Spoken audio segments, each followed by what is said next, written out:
on, guys? We're back, and we're going to go ahead and look at some of the decks that I've been playing around with. I haven't really played online yet, but uh, so far I've built two. I've built a green-red aggro and a uh, blue-white control. Um, it's a little bit more limited than I wanted, um, but it's fine. And granted, I still need to play around with this a little bit more. Um, I had this before I bought premium packs. I went out and bought all the premium packs that I can because obviously if I'm going to be playing, then I need to have those. Um, so Goblin Bushwhackers are good for aggro. Skullcracks are good for aggro. I mean, two Skullcracks are good for aggro. The Kiln Fiend's not bad, but unfortunately there's very few spells. I'm probably going to run two Shocks, two Skullcracks. Actually, the thing is like, I don't know how much Skullcrack's even going to come up. So we'll do three Shocks, zero Skullcracks. What else do we need? I'm trying to go fast, aggressive, scary things. And this is my feelings for green. Because obviously we don't want anything that costs a ton of mana. Other goblin creatures control attack each turn. Whenever he attacks, he gets +1/+0 for each other attacking. That meant one might not be bad.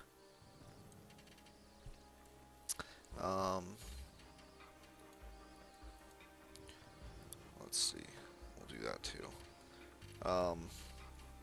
But he might not be bad. I mean, there's definitely goblin-themed decks in here. This is just to creature. I had considered that. I mean, there are a lot of things that you can do. This is 3 damage to a creature or player, scry 1, but it's a sorcery, and that's not what I want.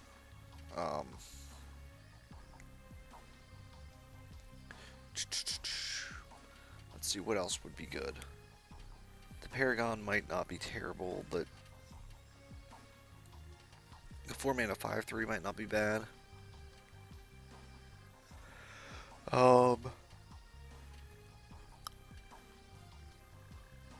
Huh.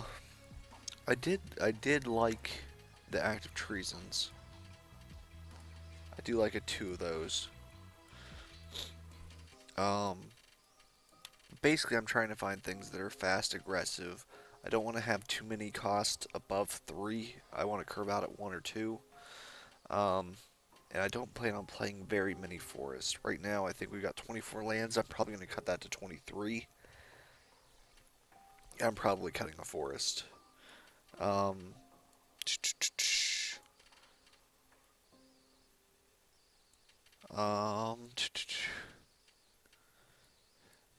did want to have some form of removal spell in here, because unfortunately right now I don't. But I might just say screw it and take whatever I get given.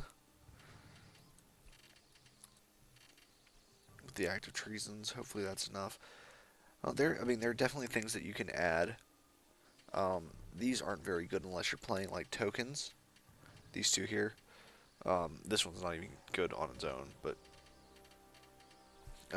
this is good in a dredge style thing with like the Nemesis Immortals that won't be visible because we're not looking at 6+ cost.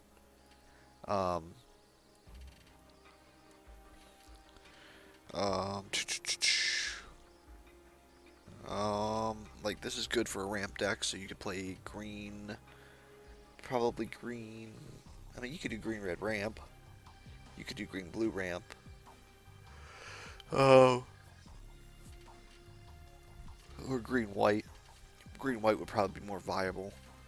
Again, token-themed. This is of devotion style. Um, I don't mind those. I kind of want two of those, but they're 4 costs, so I don't. Um, Seeing if there was any good equipment. There really wasn't, so I was kind of upset about the Stoneforge Mystic being a thing. This is good man XL as well. Um,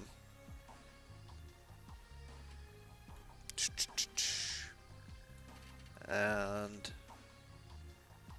creature equal number of lands you control. I mean, I think we got to give this deck a shot before we say yay or nay on it. I'm actually going to go down to 10. We're going to run 22 lands because our curve really just does not need to have lands. You know, we need 1 or 2 lands in our opener to be able to survive the game. Um, so, save and quit. We'll play a couple games with this, and then I can go over the blue-white control later. Um, but it should be good. So let's jump into um, whatever the next plane is. Not sure which one that is, but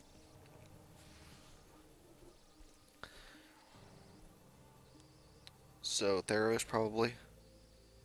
Yep. Or yeah, Theros plane. Cool. That's fine. As you move through the thick forest, inscrutable hissing comes from every direction. Suddenly, a monstrous creature lunges at you. Its many heads strike out, hungry for your flesh. Hello, Mr. Hydra. Um, so 2 lands. I mean, that's perfect. We got a Vengevine. We got um, 2 shocks, which is a little bit more than we want, but it'll be okay. We'll go turn 1 Goblin Arsonist. Goblin Arsonist is awesome because it, uh, no matter what, will always do 1 damage when it dies. So it's a 1/1 that kills 2/2s or 1/2s, um, and can be used in conjunction with other things like that. I'm playing the Wolf because it's a 2/1, and we've got a couple things like the +3/+0 and First Strike that are really strong.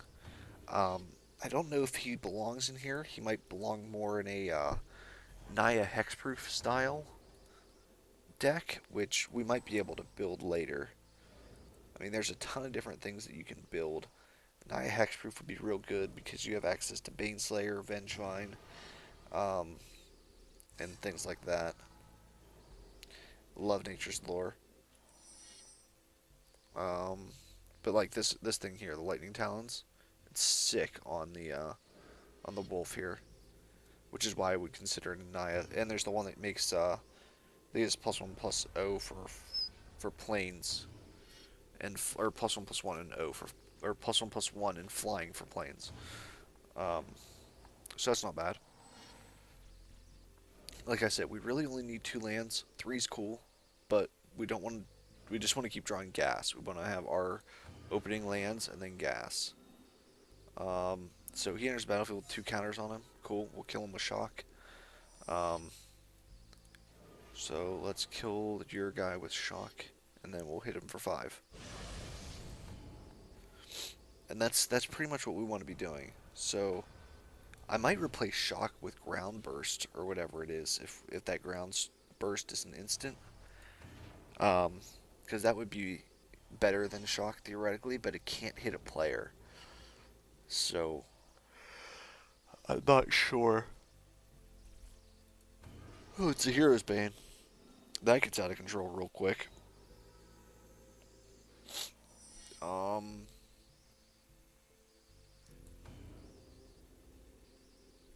so we'll attack with both of these guys. Actually, we'll just attack with everybody. Because any one of those, if he blocks any one of those, we kill his Hydra.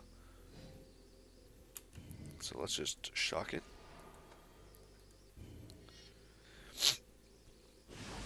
And then he'll take 3. And he's at 8. Cool.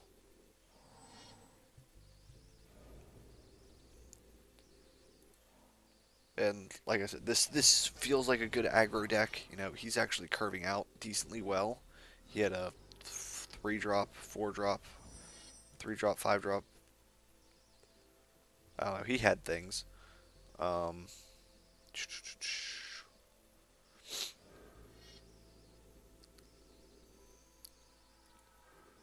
what is this one? This is.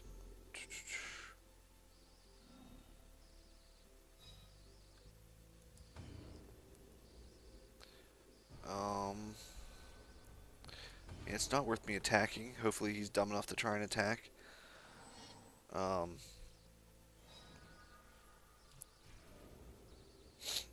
but damn, that's a lot of hydras. It's a big old hydra. Doubling season. That's cool. Um, let's play a Kiln Fiend. We're gonna take a ton of damage next turn, and then hopefully we can get that extra land that we need to just win the game. Now, it seems unusual that we wouldn't have drawn a land at this point. We've gone through 13 cards and we have 2 lands, which, God, that is a terrifying Hydra.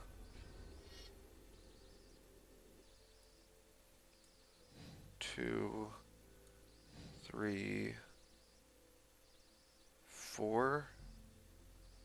No, I need to block with this guy, which sucks. Yeah, we lose.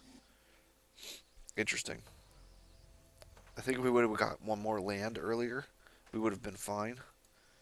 Um, so maybe I do need to have one more land, but see, like this hand's like awesome.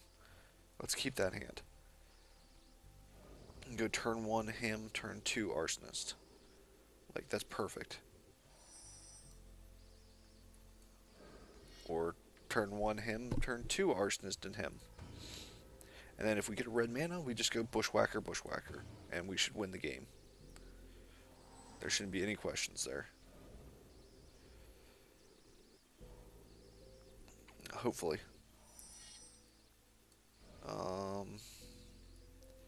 Him and him, and then we empty our hand on turn 3, and that's fine. Let's attack with them, and then next turn we're gonna hit him for 2, 4, 6, 8. So that'll put him at 11, and then next turn even more.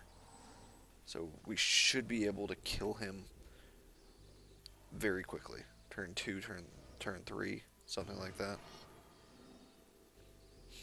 Maybe we shock this guy. The Genesis Hydra's probably going to need to come out.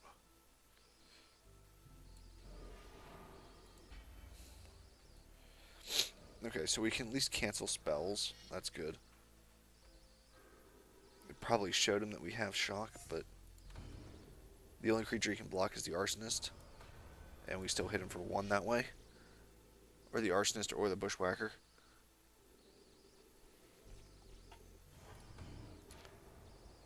What does this do? Sack another creature. Put +1/+1 is equal to its toughness. That's fine.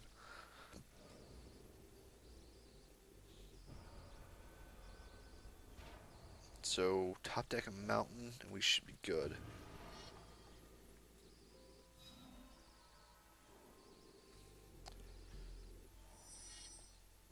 Um...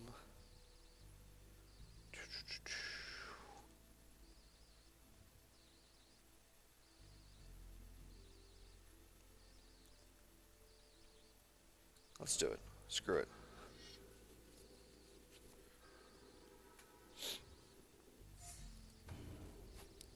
We're going all in. We might as well just go all in.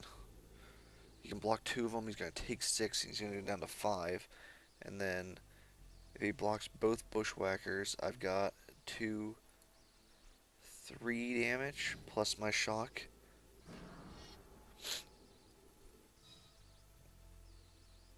That's perfectly fine. Let's do that to you there.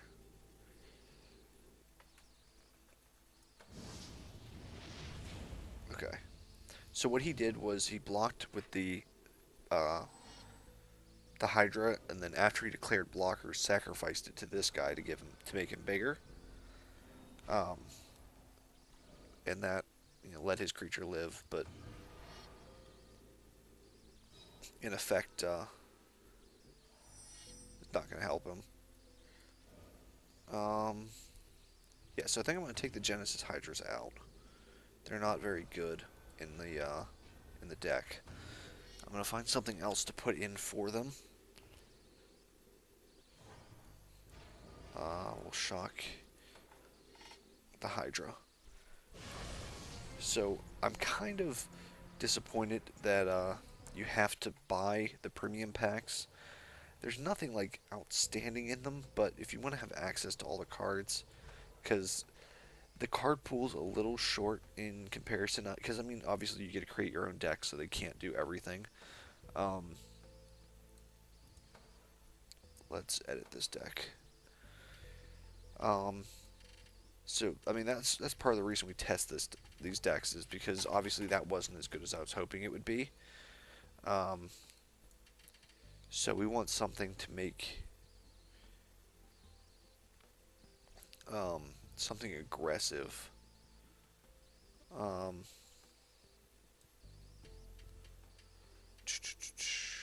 like the Orin Arlids aren't bad, but the Wolf costs one less, so it seems better. Um, we want low cost things, 2 mana guys.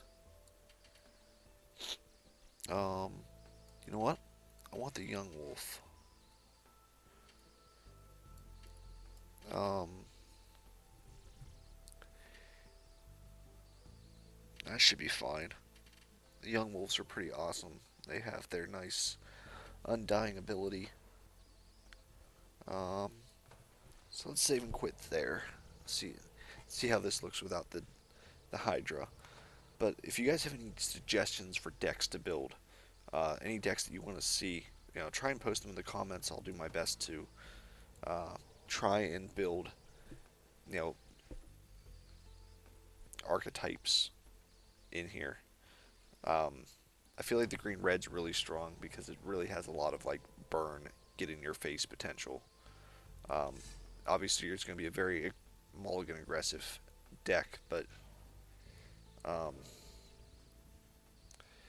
Bushwhacker's not very good on his own, so I don't want to play Bushwhacker for one. Next turn I'll play the Bushwhacker because I can hit it for 2.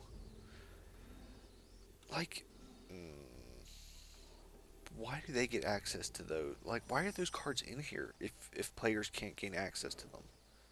Like, I don't understand that. Like, there should clearly be Evolving Wilds. There should be the Temples. There should be Shocklands, for God's sake. I mean, Shocklands have been in the standard for over a year, or almost a year. So they might as well be, you know, if you've played standard at all in the past year, you're familiar with how Shocklands work. It just doesn't make sense that you wouldn't have Shocklands in the deck. Um, so let's Lightning Talon that. Unfortunately, there's no hexproof card, so I don't think Naya hexproof actually works, but you can still do Naya enchantments. And that would probably work pretty well. There are some good ones, and you can just put them on flyers or other things and get the same effect. So we'll probably finish off this Minotaur Stampede and call it quits. Trample other Minotaurs, get big stuff, cool.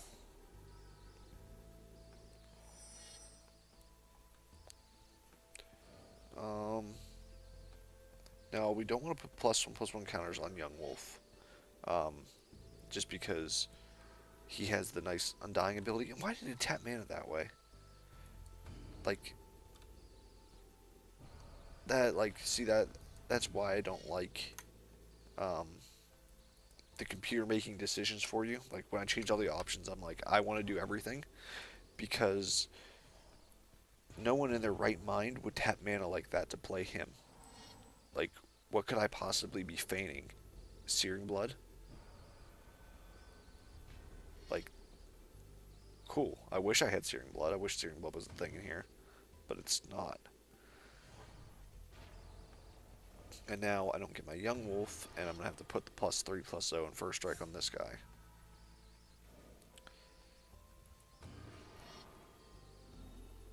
I can't block unless you control another Minotaur. That's fine.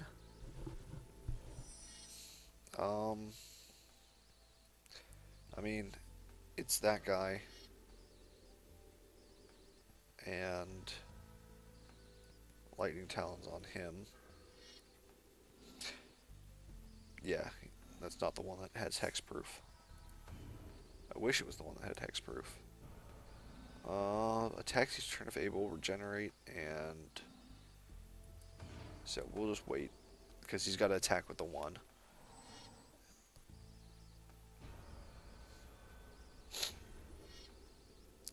So we'll block here.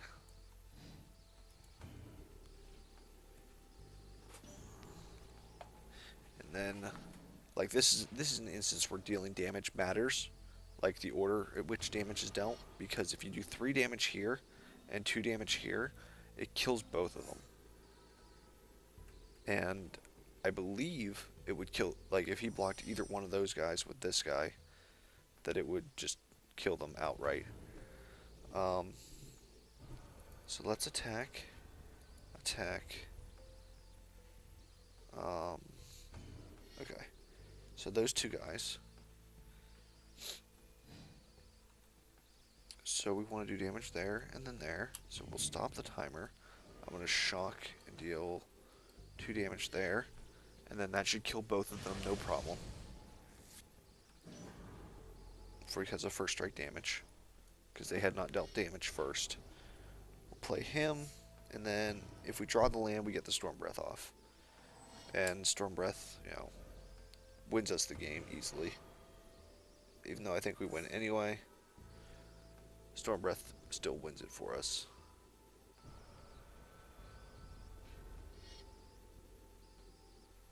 I'll throw my Undying guy in front of you because he'll just get bigger.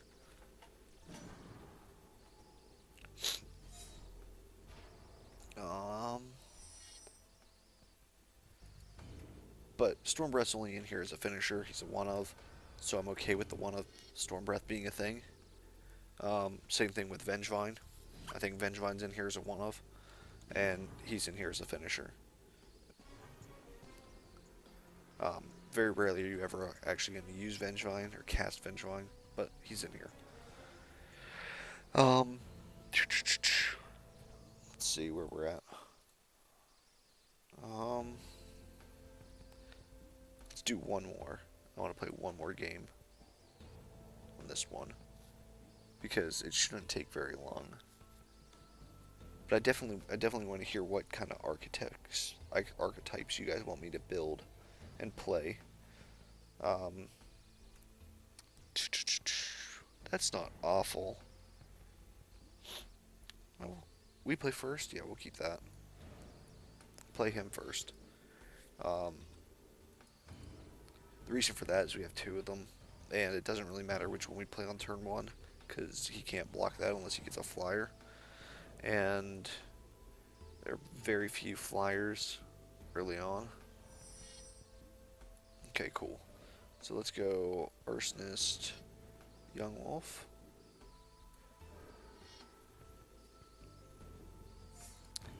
So clearly the goal of the deck is to drop your hand on turn 4. You know, you don't want to have any cards in your hand on turn 4. If you can do that, you're winning. For the most part. What? What?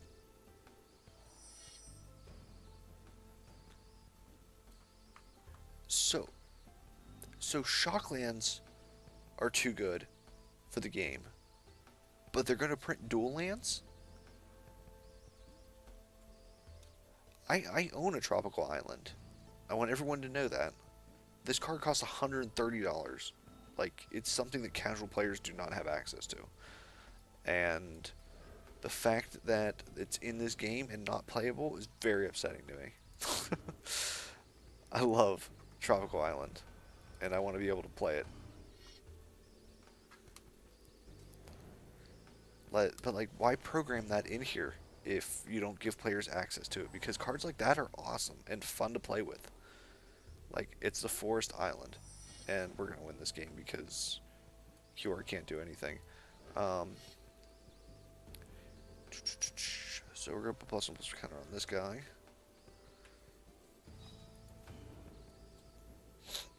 We'll attack with the team.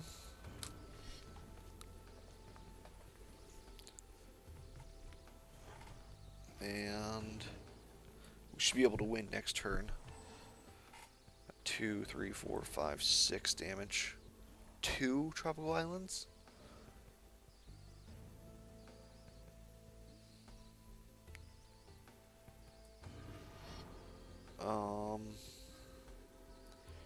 Sure, Manowar. Well, let's get rid of it. I was debating whether or not to deal with it now, but we get in for 4 damage next turn, so we might as well. Or we could have just taken it, but that's fine. We'll take whatever she plays this turn. Sal's conscripts would have been nice for this deck too. I'm really hoping that they expand the sets of cards that they have.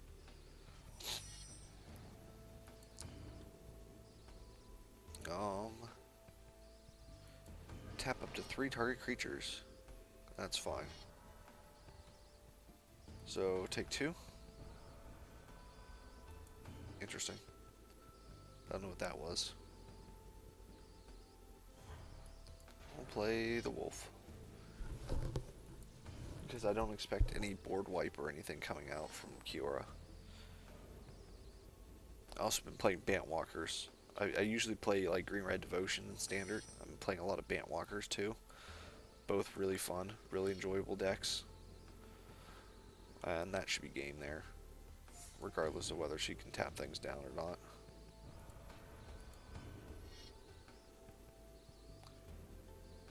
And easy. Cool. Oh. Alright. Well, we will call that there. Well. No, you guys get a long episode. Cure was a bit of a pushover. We're playing aggro. Each of our games takes 5 minutes. And, I mean, we might as well just make Theros one thing. Let's draw a new hand there. Perfect. See, that is a good looking curve. We'll go this guy first and then put Favor of the Bitten on him. It'll be awesome. So, Forest, this guy. And then we'll put Favor of the Bitten. And hit for 3. And then we'll give him +1/+1 and hit for 4. And do a whole bunch of dumb things like that.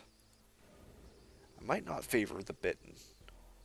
I might play the Wolf, depending on what gets played here.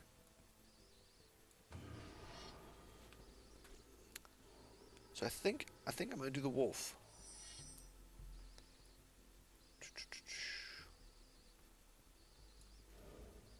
Because it's the same damage output either way. And this way we get an extra creature out there. And next turn I can play them both anyway, but the Wolf can actually attack. Or Fear of the Bitten for, I don't know, some vampire card that gives him plus crazy stuff. So we'll skip blocking there. I want to see if we can win on turn 4. That's fine.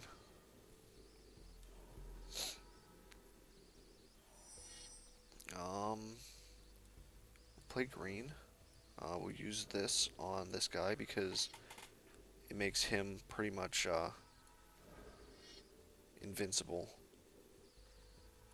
Because if he attacks every turn anyway, it doesn't matter. So now we attack for 6. So we should be able to win turn 5 pretty consistently.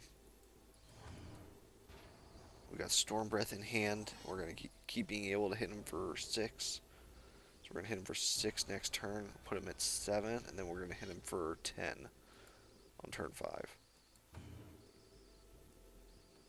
So, it seems pretty good.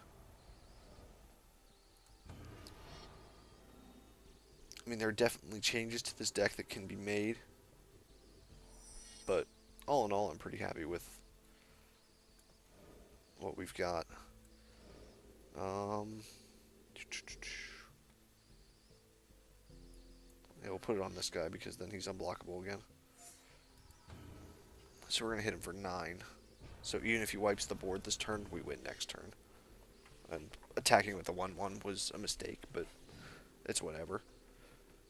So what? We lose the 1/1. And he's at 4 life, and then we just Storm Breath him.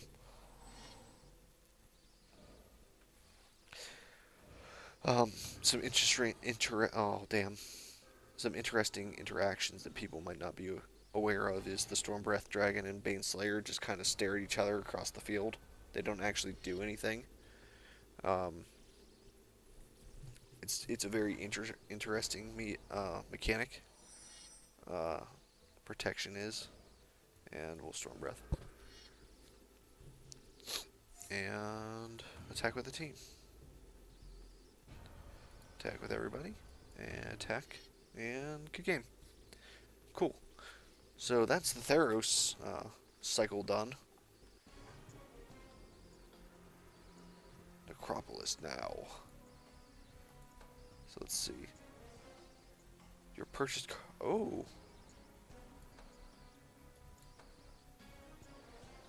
Ooh.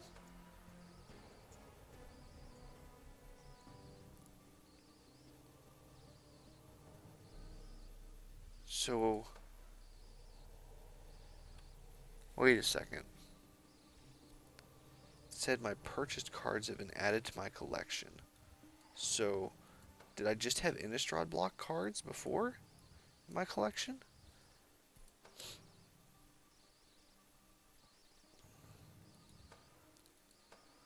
Theros. No, I've got Ravnica cards. The Chandelar, Zendikar, and the premium cards. I've got access to all the cards.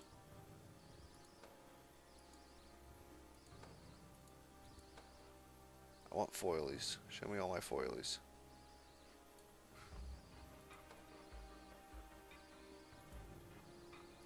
Or can I only foil?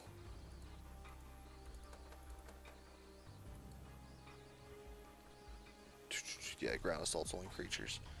So I mean, it's fun. But until next time, guys. I'll see you later.